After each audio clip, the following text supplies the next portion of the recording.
Mama told me there'd be days like this. There'd be days like this. I recently, good morning, everybody. Good to have you guys with us here on this Wednesday edition of Bury Your Bookie. Troy West going to be our special guest on the program today. The guy's been winning, got touched up a little bit last week, but we shall overcome. And he'll be joining us shortly here. We'll have some games for you to give away. I had a day recently. I think I mentioned this during the course of the week, the last couple of days of analysis here on the show, because I needed some kind of psychoanalysis after. And once in a blue moon, you're just going to blank on the entire card. I was at the racetrack. I never cashed a ticket the entire time. Now, let's say your normal churn was going to be $200. You might have come out of there stuck $200, even if you had had a bunch of winners. But at least you would have gotten a little bit of bang for your buck, so to speak. You would have been around the track for a while, and I just struck out, and that's how it went for me yesterday. I hope you guys cleaned up on your political props because the data that was out there certainly didn't match up with the end result, not even close, as Trump wins in a landslide. Now, I'm voting here in my home state of Florida. And it's great. Where I live by the beach here, Lauderdale by the Sea, Florida, great little place. And voting is almost like voting in a small town in New Hampshire. You walk in, hey Joe, how you doing? They hand you the ballot. I think the only thing that could be more convenient, I walk over there. It's a few hundred yards from my house, and the only thing that could be more convenient is if they just handed you the ballot at your doorway and let you just turn it in right there. It would have been great. But everything I voted for went down in flames. Now we know this that Florida is largely a state that's occupied by the rejected extras from the movie Deliverance. I mean, these are guys that couldn't even play the most foul-looking and fickle of hillbillies.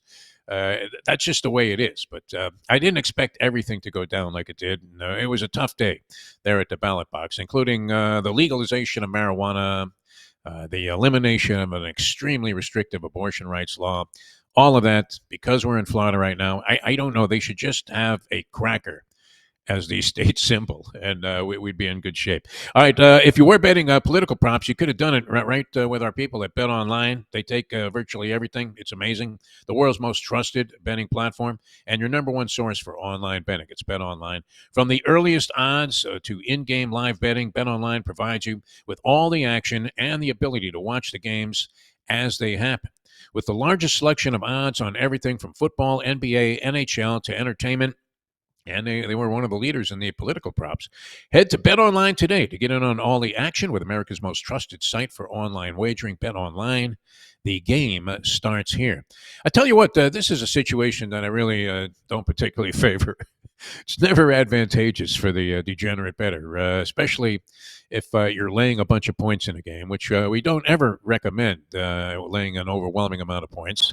It does work out for people. It probably works out when Troy West does it. He's laying 10. His team wins by 21. That's the way it goes for him as we welcome Troy into the show. But I had a situation last night where I mean, just because the election stuff was driving me nuts, I could see I was on the losing end of everything right from the start, and so I decided to put a little action on the Miami of Ohio Ball State game. And you're laying 12 with Miami of Ohio, clearly appearing to be on paper anyway, as the odds would have indicated, the superior team. So I had a friend that went to Miami of Ohio. I figured, okay, let me throw a couple of bucks on Miami of Ohio. And before the game really gets into its momentum, Miami of Ohio is punting. The punter, as if he was Reggie Roby, he drops the ball from like his chin. It falls on the ground. He picks it up, and then he goes Gary Yepremian. I mean, Don Shula was rolling over in his grave, reliving this nightmare of his kicker trying to throw a pass. He throws it right to a defensive back. It goes back for a pick six or a fumble recovered for a touchdown. And now you're down 19 with this team. I mean, to be victimized by a clown play early in the game, is that not among the most painful of things that a degenerate gambler can experience? Welcome to the Well, show, Trey West. How are you, my friend? I'm doing good. I would say you deserve it for betting the MAC. God, the MAC is bad football. Those Tuesday night MAC games are just brutal to watch sometimes. Used to be I an automatic over, though. Used to be an years ago you, was an automatic over that you're conference. right. You're Yeah, right. The scoring has tamed down. I mean, my God, like you said, I watched that game last night. Miami Ohio, good football team. Gabbert at quarterback. You guys remember that name out in Jacksonville? yeah. But yeah, I watched that play. It was just like, oh my gosh. Sometimes watching those games, it really does look like glorified high school football. I sometimes wonder how some of these guys are playing Division I football. It's hard to watch. I don't know if that comes under the heading of a tough beat, but you know, we've talked about this on the show before. We always have to include in any equation or mathematical permutation about the University of Miami, now ranked number 4 in the original college football playoff poll. So in a position to be the number 3 seed maybe, and get a bye through the first week, and yet they haven't been tested. But we always say that you have to consider the crystal ball factor when weighing the point spread, and I believe that's worth 7 points for the other team every week. So anyway, I'm looking at 20 and a hook. Duke is up in the third quarter of this game by 11. You're getting 20 and a hook, almost 3 touchdowns, and you're essentially up 31 and a half points. So what happens? They win by 32. Or 22. Yep. You lose Yep. the advantage that you had. They lose the lead, and the point spread evaporates, and they end up covering the point spread. And you're thinking that's impossible. How could that happen? I mean, it's enough to make you reach for a cyanide cap when you lose in situations like that. How you doing, Troy West? What's going on? Where are you? You were out camping somewhere. You're I'm always in on some beautiful. I'm adventure. in beautiful Scottsdale. I'm in beautiful Scottsdale. You can't see the pool behind me, but it's beautiful. 50 degrees this morning, a little brisk, but 70 degrees every day out here. Defo and golf. You can't beat it. Yeah, it's great. You know what? I've golfed there, having gone to a couple of Fiesta Bowls in my lifetime. Oh I yeah. used to cover the University of Miami games and do shows around the Fiesta Bowl or whatever championship game they were partaking in, and Sugar Bowls. But Scottsdale, the golf is weird there because there is no fairway, right? There's like one little patch of grass. It looks like a hairpiece on one of the old geezers that lives in the condos on the other side of the golf course. And if you hit the ball offline, you're like impaled to a cactus, I think, trying to get out of trouble. The courses are very different than I would imagine you experience in your hometown of Seattle. Yes, very, very different. But hey, the ball rolls out here, which is nice. The ball rolls out here, and I didn't realize this. Yesterday we had to play cart path only, just because they're overseeding every damn course in the state. So that could be a little bit of a pain in the ass. But nonetheless, you can't beat 75 and sunny just about every day out here this time of year. So you're not one of those guys that drives through the sand traps, just You know what? We had a basically guy. right in the middle of the green there. Oh, true story. By the way, we were playing yesterday, A little and we're playing Caddyshack with a guy approach. out here. Third time ever playing. He's actually a cop out in Seattle, and the marshal's on this hole. We hadn't seen a marshal all day. He's on the hole, and we're on a par three. And guy duffs his ball, gets in his cart, drives over the tee box, runs over the little ball on the tee Oh, great. box, and we're just cracking up. And the marshal waves him down, and he's like, "What? What did I do?" And the marshal sits down and explains to him what happened. We were just cracking up. It was absolutely hilarious. Yeah, it's been a long time for me. I ended up throwing my golf clubs right in one of the creeks where I had landed several balls, and it was a tin cup in reverse, though. Instead of continuing to hit, I just said, that's it. Walked up the course and never played again. All right. Are you involved in college basketball Oh already, yes, Troy West? Give us yes. some Matter of of your thoughts fact, there. I should have texted you, Defo. This is a team to watch out for. This was literally in 20 years of gambling. This was probably my favorite game, and it was Monday night. It was Gonzaga Baylor. Baylor traveled into Spokane. Gonzaga opened as a 2.5 point favorite. They closed as a 5.5 point favorite. Hand on the God here. We told everybody and their mother that Gonzaga is going to blow them out. They ended up winning that game by 39 points. They won that game by. You can get Gonzaga right now. I think it's probably dropped, but they opened the season at about plus 1,800 to win it all.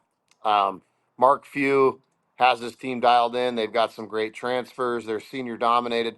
It's a really, really good Gonzaga team. So keep an eye on those guys this year.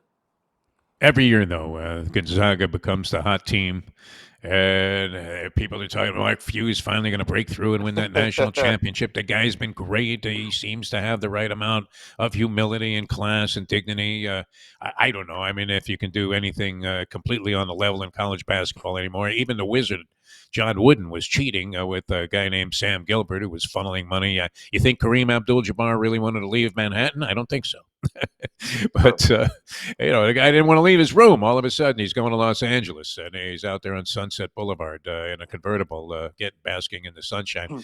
But yeah, Gonzaga every year though they fall on their face in a tournament. Troy West. I don't know what kind of emotions the Seattle residents have about that, because that would be your home team. What's weird too about that game? The blowout was impressive, and you were on it. But the memorable moment, I happened to catch like garbage time in that game, and I don't know the names of the players, but there was kind of a smallish guard that got dunked on. Did you That was see that? Mark Few's son. That was Mark That Few's was son. Mark Few's son. I mean, he got posterized. Oh, it's Literally, I funny. mean, We were the actually guy just went up and actually used him for leverage, pushed him right in the chest, and smashed one through like he so was it's Daryl hilarious. Dawkins. It's hilarious you say that. We are sitting at a bar last night, and I'm sitting with two random guys, and they go, Mark Few's son's never gotten in a game. He puts him in with 30 seconds left in the game, and he goes in, and I don't know if that guy was just mad at him or what, but that was within 30 seconds of Mark Few's Takes son. the coach's son. That makes it even more hysterical. It does. Yes, I had no idea until I saw that last night. I was like, "Oh, welcome to Division 1 basketball." Holy smokes, he'll remember Yeah. that forever. I mean, he, he, uh, he just literally looked like a guy that was, some walk on that had finally gotten some playing time in a 40-point blowout. He looked like Robbie Benson in One on One. He just, that movie, probably the worst sports movie ever made. Yep, And, yep. he's on the floor there looking completely out of place with the hair flying. It was fantastic. All right. So, where are you? I mean, with all of this on the table, can you sort of zero in on just a couple of things in each sport? How are you approaching this madness that we have with college basketball, pro basketball, hockey going on? You're involved in other stuff like MMA and soccer and things that I can't even, and not even in my degenerate universe. And then of course we have the NFL and college football in the prime of their season. So how are you approaching things?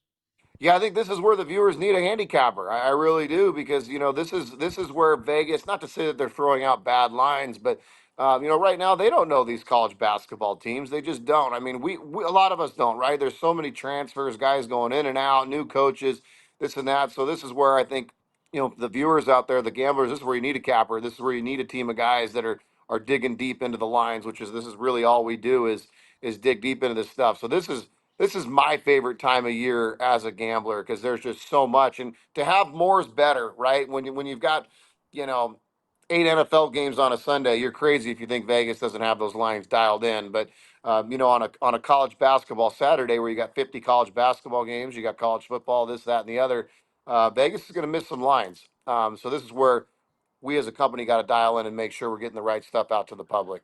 All right. We have another NFL week coming up. I would imagine you have some selections there. Yep. But and I'm not sure that this would have been one of them. I'm looking at this Thursday night game, though. I just wanted to give the people a little bit of a head start on this thing because it might be a bit of a head spinner. I know you were a fan, I believe, of the Bengals last week Yep. against the Raiders. That was one of your selections on the program, a winner for you. And they handled them with relative ease. I mean, the game really was never in question against the point spread. The Ravens have disappointed the public in two giant spots. And I don't know how many people are still standing in this Circa survivor pool. I would imagine it's a Whew. handful at best. But the Ravens have been the ruination, I would imagine, of more players than virtually any other team, having lost in week 2 to the Raiders. And then subsequently losing to the Browns. If you had saved the Ravens and said, oh, let me use them in a spot where they can't lose, that was the fucking spot. It was. Jameis Winston is the quarterback. The guy has been on ice for a couple of years, and he was an erratic pick machine before that, in spite of showing flashes of ability, which was kind of his MO all the way through. In Yep. college, he wasn't going against competitive enough players game in and game out for some of those flaws to surface. But then all of a sudden, he started throwing the ball to the other team. And of course, the very next week, he bounced, which would have been a good bet, and go against the Browns the following week because he reverted back to being absolutely nowhere. But the Ravens have been, and they were rolling before that. They had won 5 in a row. They come back. They score an impressive victory this past week. Do you have a take on this Ravens Bengals game? Ravens, what, laying 6 and a hook in this one? Yeah, this one, I'll be honest, has me fooled a little bit. My initial instinct would be to go over because I'll tell you what, that Bengals defense is horrendous. And you got to imagine, Lamar Jackson and those guys are going to get their points. But Joe Burrow's playing really good football right now. 5 touchdowns against the Raiders last week. I'll be interesting. I'll be honest, Steve. I haven't seen if T. Higgins is playing. If he's playing, you got to imagine with what the Bengals have at stake here. If they lose this game, this could be the end for them. I'm not saying they're going to win this game, but I expect them to put up a fight. I expect it to be a shootout. I will not have money on this game. If I do, I'd probably have the Ravens in a teaser. I don't think they lose this game. I do think you're looking at a high scoring game, like a 31-27 type of football game. I'd probably go with the over if I had to bet it. I'd probably tease the Ravens. But I just think the Bengals, they've got to stay close. They've got to put up a fight or their season's coming to an end. So I would lean Bengals, and I would probably buy a point and get that up to 7 and a hook, and feel pretty good about it. Yeah, the Bengals would fall to 4-6, and we know how that story goes. It's kind of like at that point you're in a position where you pretty much have to win out if you're going to have any Yeah. shot of doing anything effective, and that's unlikely to happen with the parity that we're seeing all throughout the league. All right, let's make some money for the people out there. Troy West, as we count on you every week. Last week, I think we got touched up to the tune of 1-2, maybe, but predominantly winning. You had a couple of sweeps in there, so let's get to it. Troy West and his selections for this weekend, and there certainly is a lot to choose from. That's for sure. There is. Yeah, Friday night. I'm giving you a Friday night game. So, make yourself your favorite cocktail. And we're headed to Wake Forest, where the Demon Deacons take on the Cal Bears. Cal is coming off a 44-7 win at home against Oregon State. They did just have a bye week. They're going into Wake Forest. They're -7, which, is a head scratcher. That's a long travel game for Cal. But Justin Wilcox is outstanding off the bye week. If you've, paid attention to previous shows, we've been on this Cal team in good spots. I love Cal to go in there and just whoop up on the Demon Deacons. Give me Cal -7 in a big way. They win that game 35-13. All right, and I can't get over anytime you're picking Cal. My lasting image of them is losing to Florida State, a team that just flat out sucks. And you were all over that game on Yes. the other side, and Hmm. you called it correctly. But they gave Miami a run for their money. By all rights, could have won that. And here we see Miami having the distinction of being ranked number 4 in the original college football poll that just came out last night. All right, so you have Cal laying 7, right? Cal laying Cal laying 7. 7. Then we'll head over to the NFL. Yeah. Two games. This one, I love this game. San Francisco -5.5. They're in Tampa Bay. The reason I love this game, Tampa Bay, they're on the short week. They just played Monday Night Football. They put up a hell of a fight against the Kansas City Chiefs. They really should have won that game. I don't know why Todd Boyles did not go for two there at the end when they scored, had all the momentum. I'm not sure you ever want to go to overtime against Patrick Mahomes, and he chose to do so, and he's eating crow today. Short week, you got to come back and face a 49er team coming off the bye. They're getting healthy. It looks like Christian McCaffrey is going to be a full go. Give me the 49ers -5.5. That's just a tough spot for Tampa to bounce back on a short week. San Francisco wins that game, I think, in a big way. 31-17. I'll take the Niners. All right, Niners laying 5 and a hook against Tampa Bay on the NFL slate. And your other selection for this week will be You're gonna laugh. I have never done this, Defo. This is a first timer. Bury your bookie. I cannot believe I'm doing it. It's no. probably the biggest suckers bet of the weekend. Give me the Philadelphia Eagles -7 in Jerry World. I'm in disbelief that this line's 7. To be honest with you, it sounds like Cooper Rush is going to go. There's a little bit of speculation. You could see Trey Lance. But either way you dice it, this is going to be ugly. Um, Dallas has been a huge debacle. They showed it again at the trade deadline. What they, giving up a fourth rounder for a receiver that's been a nobody. Without Dak Prescott, that offense is. What do you do? I mean, Cooper Rush is god awful. CeeDee Lamb, he may be a go. It sounds like he will be, but he's playing injured. You have no run game. You have no offensive line. They do get Micah Parsons back on defense, but that's not going to be enough. Philadelphia is playing really good football. Sounds like AJ Brown will be a no go, which disappoints me a little bit. But I just cannot see Philadelphia not winning this game by 10 plus. Give me the Eagles 28-13.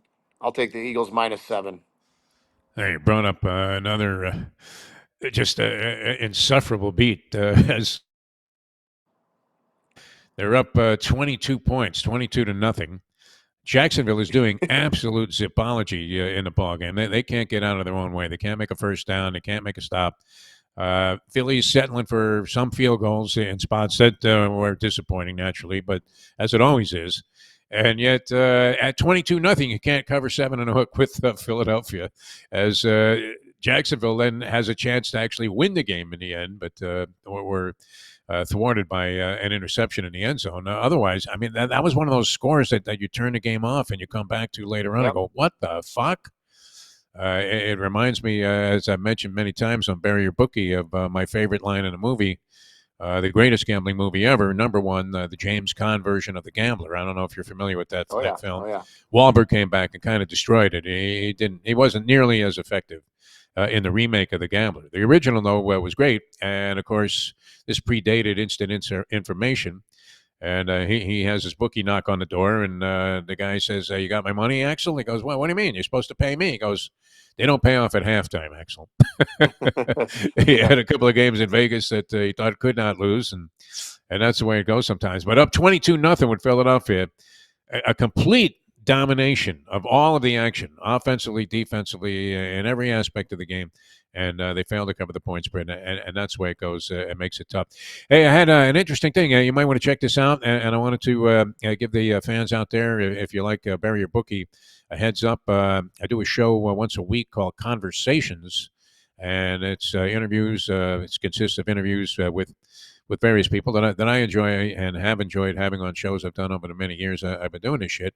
So I'm talking to Armin Katayan yesterday, the investigative reporter. He was on everything: HBO, Real Sports, 60 Minutes, CBS, ABC, Sports Illustrated. Tremendous background, and he did that documentary on Tiger Woods. But he also wrote the book with Billy Walters, Mm. the world's greatest gambler. And one of the, I mean, it was fascinating what he was saying about how this guy had 1,000% discipline and never ever used an emotional fiber in making any play. It was never done on any kind of instinct. I mean, Troy, you get a feeling Oh for a yeah. game and you think, you know what? I don't think Pittsburgh can fucking lose this week. And maybe the logic doesn't dictate it. Maybe they're even getting a bunch of points or whatever. But I mean, otherwise, it's tough to come up, with games just strictly, in my opinion, on numbers. But that was all he did. He dissected everything down to its like most amazing form of minutia, including he had equations for what value injuries had in terms of a half a point, this, that, and the other thing. So might be a good read. Billy Walters' book. I don't know if you've seen it. And the guy, lived one of these rogue lives that was absolutely fascinating. So I would imagine the rest of the book. But the detail, rest of the book's great. But the detail on his gambling endeavors, I mean, it was all science, Troy. You've been saying this for how many weeks here on the show? That it's all a numbers game.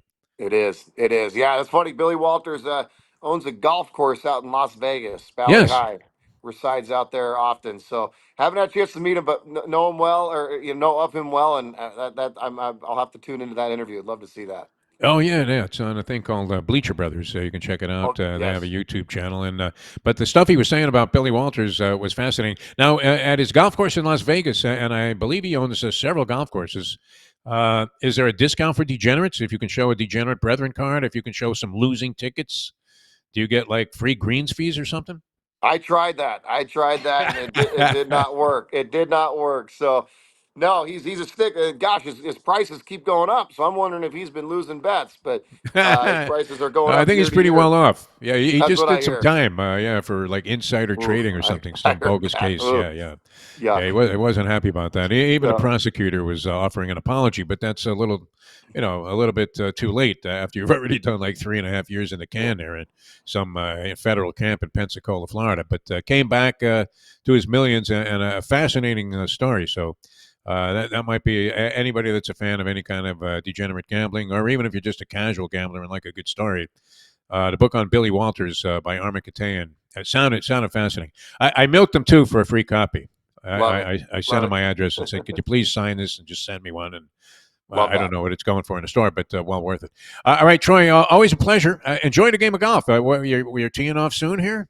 We are. We've got it. We've played every day. We're Monday through Friday this week, and I've got a round today at Alcana Country Club. I do not belong, but Actually have a good customer out here taking us out, so it's going to be another great day out here in Scottsdale. All right, watch out for those cactus plants.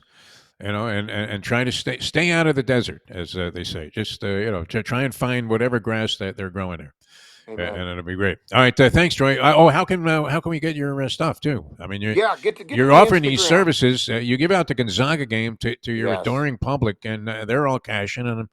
And I'm sitting there wondering, hey, what's Troy West got tonight in college Yeah, basketball? It's opening night. I got to keep you on my text thread because get to the Instagram. It's Troy West. Lots of free plays we're giving out. We cover everything. Like I said, we cover college basketball, hockey, you name it, UFC. We cover absolutely everything. We do it at a high level and we do it at a very fair price. It's troywins.com. Got a 7 days for $7 special. Get to the website, troywins.com. We'd love to help you out and throw some money in your pocket. All right, hit them straight, my friend. And thanks so much. We'll talk to you again next week. Thank you, guys.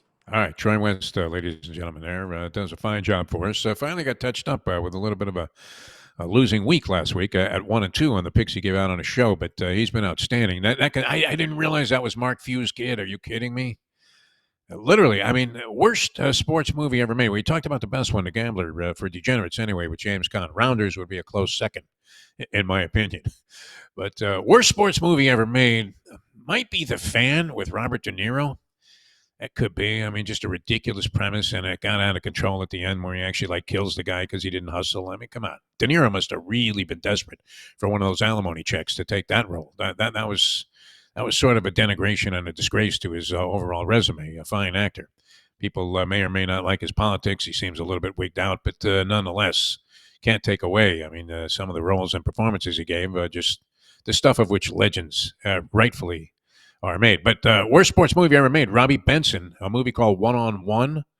Goes back a ways. He's some high school hot shot that gets involved. He gets recruited by a Bobby Knight type of coach who has no use for his flashiness, and it's a dreadful movie.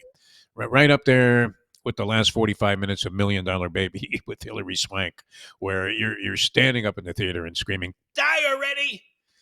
Die already!"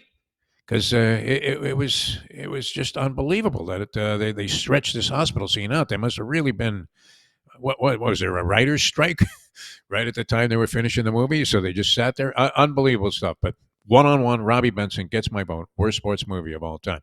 All right, we had a lot of fun being with you. Country definitely going through some changes here as the Buddy Miles tune goes. So hopefully you came out on the right side of things and all will go well. That's all we can say. Hopefully also all of your bets will come through. Huge variety of things to go ahead and play into on the board tonight with college basketball there. It certainly enhances the degenerate adrenaline each and every night. So hopefully you're making some scores. Troy's picks once again. He likes Cal. He's been riding that ship for a while. He knows the coach there a little bit. Cal laying 7 against Wake Forest. He likes the San Francisco 49ers to go into Tampa Bay and destroy Baker Mayfield and company, willing to lay 5.5 in that ball game. And the Philadelphia Eagles against a decimated Dallas Cowboy team. And they're laying 7 points going on the road there against a backup quarterback and a crew that seems to be in total disarray.